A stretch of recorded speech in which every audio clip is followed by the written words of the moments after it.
చాలా మంది friends tomato plants, మిరప మొక్కల్లో, వంకాయ మొక్కల్లో ఆకుముడత ఉంటుంది, అలాగే ఆకులు చిగుళ్ళు ఎండిపోతున్నాయి, పూత రాలిపోతుంది, పూత రావడం లేదు, కాయలు వచ్చినా ఇలాగ మరిగుజ్జులాగా ఇలాగ రౌండ్ గా అయిపోతున్నాయి, దీనికి సొల్యూషన్ ఏంటి అని అడుగుతున్నారు. అయితే మనము వెరైటీ ఫర్టిలైజర్స్ ఇంకా అలాగే పెస్టిసైడ్స్ వేస్తూ ఉంటాము. అయితే సాయిల్ లో కూడా వేస్తాము, అలాగే చెట్టు మీద కూడా చల్లుతూ ఉంటాం అనమాట. రెగ్యులర్ గా ఈ టమాటా మొక్కల్లో, మిరప మొక్కల్లో, వంగ మొక్కల్లో ఎక్కువగా చూస్తూ ఉంటాం అనమాట. ఈ ఆకుముడత ఎక్కువగా అవుతుంది అనమాట. అంటే ఆకులు ముడుచుకుపోతూ ఉంటాయి, అలాగే దానికి పూలు వచ్చినా కూడా పూలు పడిపోతూ ఉంటాయి, చిగుళ్ళు ఎండిపోతూ ఉంటాయి. అయితే చాలా మంది ఏం చేస్తారంటే అవి ఇంకా పూలు రావట్లేదు కదా అనేసి కొట్టేసి పడేస్తూ ఉంటారు, లేకపోతే మొక్క తీసేస్తుంటారు. అలా చేయకుండా కొన్ని టిప్స్ ఇవి మనం ఫాలో అయ్యామనుకోండి, మళ్ళీ పూత మళ్ళీ కాయలు బాగా వస్తాయి, నార్మల్గా హెల్తీగా గ్రో అవుతుంది అనమాట ప్లాంట్స్. అన్ని ప్లాంట్స్ కూడా బాగా గ్రో అవుతాయి. అయితే నాకు కూడా ఇలాగే టొమాటో మొక్కలకి ఇలాగా చిగుళ్ళన్నీ ఇలా ఎండిపోవడము ఇలా జరుగుతుంటే ఒక ఫ్రెండ్ ఉన్నారనమాట, ఆయన సైంటిస్ట్. ఆయనకి అడిగితే కూడా అతను ఏమన్నారంటే ఈ సాయిల్ అంతా తీసేయాలండి, వైరస్ వచ్చింది, ఆ సాయిల్ మొత్తం తీసేసి ఆ ప్లాంట్ దూరంగా ఎక్కడైనా పడేయాలి అని చెప్పారనమాట. సరే ఇంకా నేను ఏం చేశానంటే ప్లాంట్ దగ్గరికి ఏ ప్లాంట్స్ కి పెట్టకుండా దూరం పెట్టానమాట ఆ ప్లాంట్ ని. కానీ పడేసే కంటే ఎన్నిసార్లు సాయిల్ ఎలా పడేస్తాము అనేసి చిట్కాలు కొన్ని వాడాను.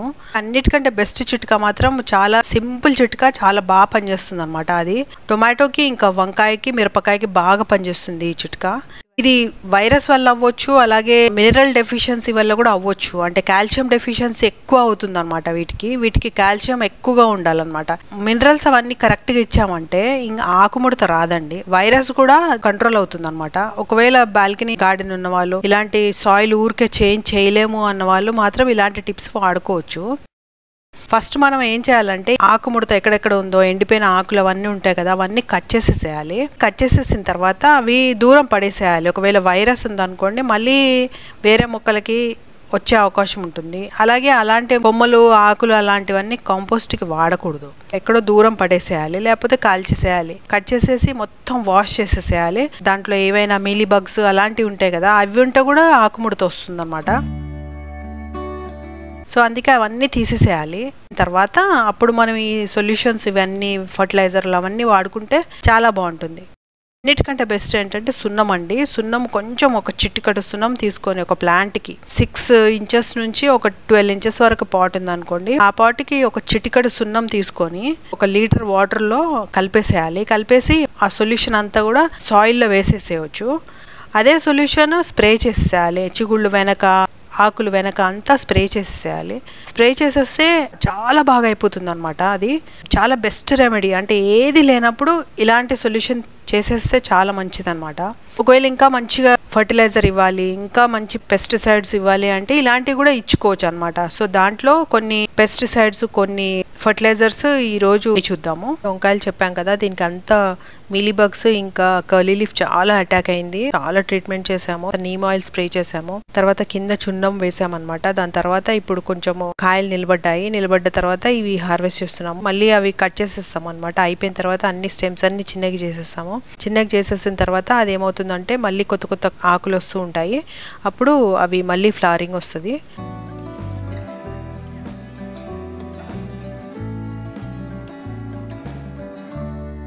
సో ఇప్పుడు మిరప మొక్కలు కానీ టొమాటో మొక్కలు కానీ బాగా కాస్తాయి అనమాట. సో ఇప్పుడు మనం ఏం చేస్తున్నామంటే దీనికి ఒక ఫర్టిలైజర్ వేస్తున్నాము. ఫర్టిలైజర్ ఏంటంటే ఈ ఎప్సమ్ సాల్ట్ ఖచ్చితంగా కలుపుతామండి మనం. సో ఇప్పుడు ఈ ఎప్సమ్ సాల్ట్ తీసుకుంటున్నాను, ఒక 4 స్పూన్స్ తీసుకున్నాను ఎప్సమ్ సాల్ట్. ఇది ఒక రోజ్ మిక్స్ అని ఒకటి ఉంటుంది కదా, ఇది కూడా దాంట్లో యాడ్ చేస్తున్నాము. సో ఇవి కూడా ఒక 4 స్పూన్స్ యాడ్ చేసాము. అలాగే ఎన్పికే అంటే ఇప్పుడు నైట్రోజన్, పొటాషియం, ఫాస్ఫరస్, ఇవి పూలు కాయలు బాగా పూయడానికి, కాయడానికి, plant growth, overall growth enhance చేయడానికి, ఎంకరేజ్ చేయడానికి ఇది ఎన్పికే వాడతాం అనమాట.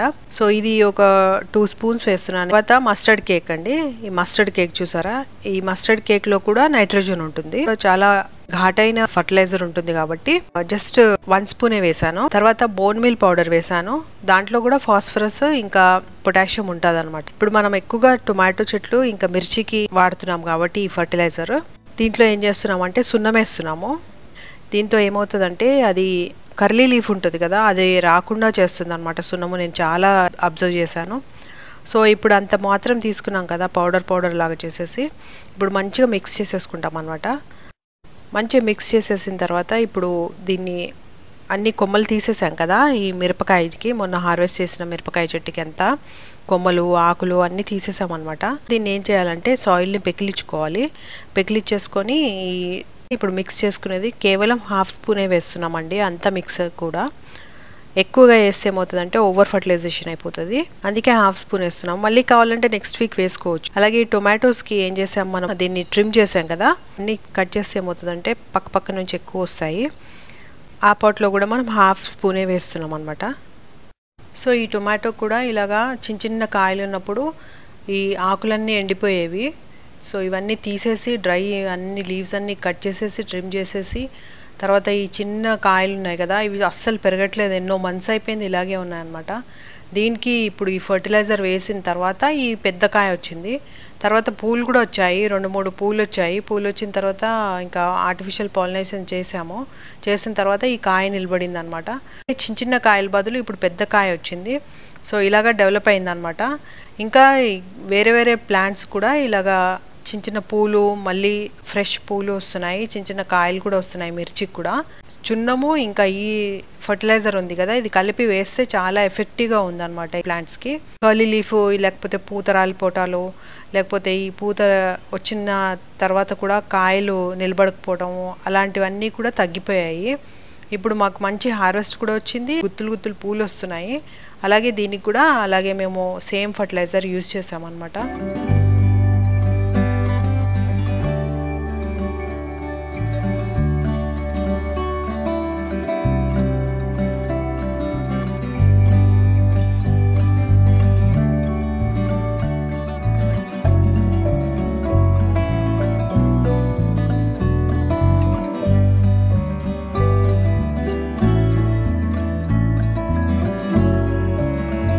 త్రిప్స్ కానీ అలాంటివి ఉన్నాయేమో అని దానికి ఒక చిన్న సొల్యూషన్ ఏం చేయాలంటే నీమ్ ఆయిల్ తీసుకోవాలి. వాటర్ వేసేస్తున్నాను, 1 or 2 drops వేసుకోవాలి. సో అది బాగా మిక్స్ చేసేసుకోవాలి. మిక్స్ చేసేసిన తర్వాత ఆ సొల్యూషన్ని మనము ఈ పాట్లో వేయాలి. కొంచెము సేమ్ అదే స్ప్రే చేసుకోవాలన్నమాట. స్ప్రే చేసుకునేటప్పుడు ఎక్కడెక్కడ లీఫ్ వెనక ఉందో అదంతా స్ప్రే చేసేసుకోవాలి. జస్ట్ 3 to 4 inches పాట్ ఇది. దీంట్లోనే మనము ఇంత పెద్ద చెట్టు పెంచాము. దీనికి ఒక 10 to 12 మిరపకాయలు ఉన్నాయి ప్రస్తుతానికి. అంటే ఎప్పుడైతే అవసరం ఉంటుందో అప్పుడప్పుడు నేను 1-2 కట్ చేసుకుంటూ ఉంటాను.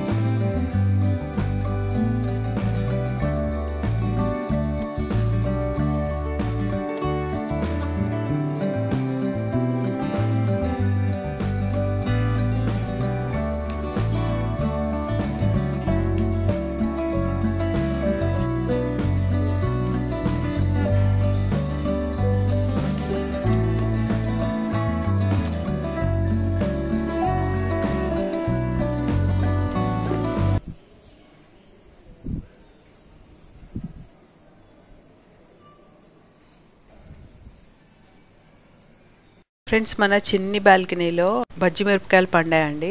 హార్వెస్ట్ చేసాము.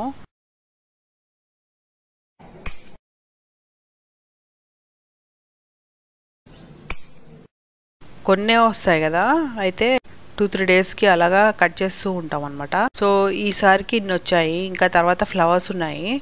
అయితే ఇవి మాత్రం ఇప్పుడు ఒక చిన్న రెసిపీ చేసుకుంటున్నాము. ఈ కొన్నే ఉన్నాయి కాబట్టి ఇలాగ రెసిపీ చేసుకుంటాం అనమాట. బజ్జి మిరపకాయలు ఇలాగ మధ్యలో కట్ చేసేస్తాము. కట్ చేసేసి లోపల సీడ్స్ అన్ని కలెక్ట్ చేసేస్తాను మళ్ళీ నెక్స్ట్ టైంకి వాడుకోవడానికి. అయితే ఈ సీడ్స్ అన్ని తీసేసి క్లీన్ చేసేసేయాలి మొత్తము. చేసేసిన తర్వాత దీంట్లో చిన్న మసాలా పెడతాం అనమాట.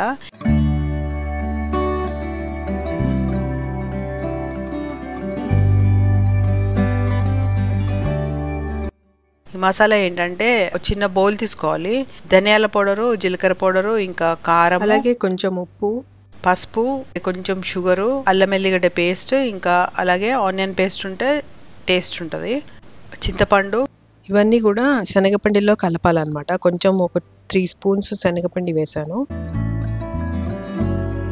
కొంచెం ఆయిల్ వేయాలి, కొంచెం వాము కూడా వేయాలి. ఇవన్నీ కలిపేసేయాలన్నమాట.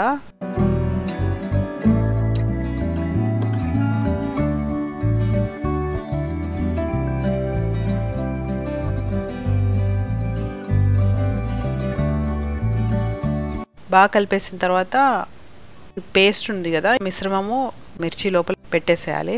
పెట్టేసి దీన్ని షాలో ఫ్రై చేసుకోవాలి. ఎక్కువ ఆయిల్ కూడా అవ్వదు.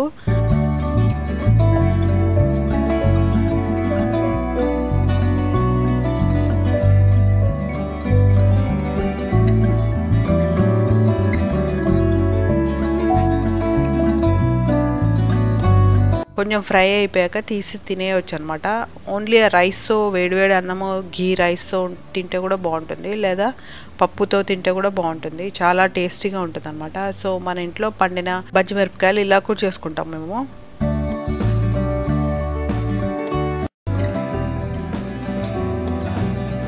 మొక్క చూడండి, చాలా చిన్న పాట్లో ఇంత పెద్ద హార్వెస్ట్ వస్తుంది అనమాట.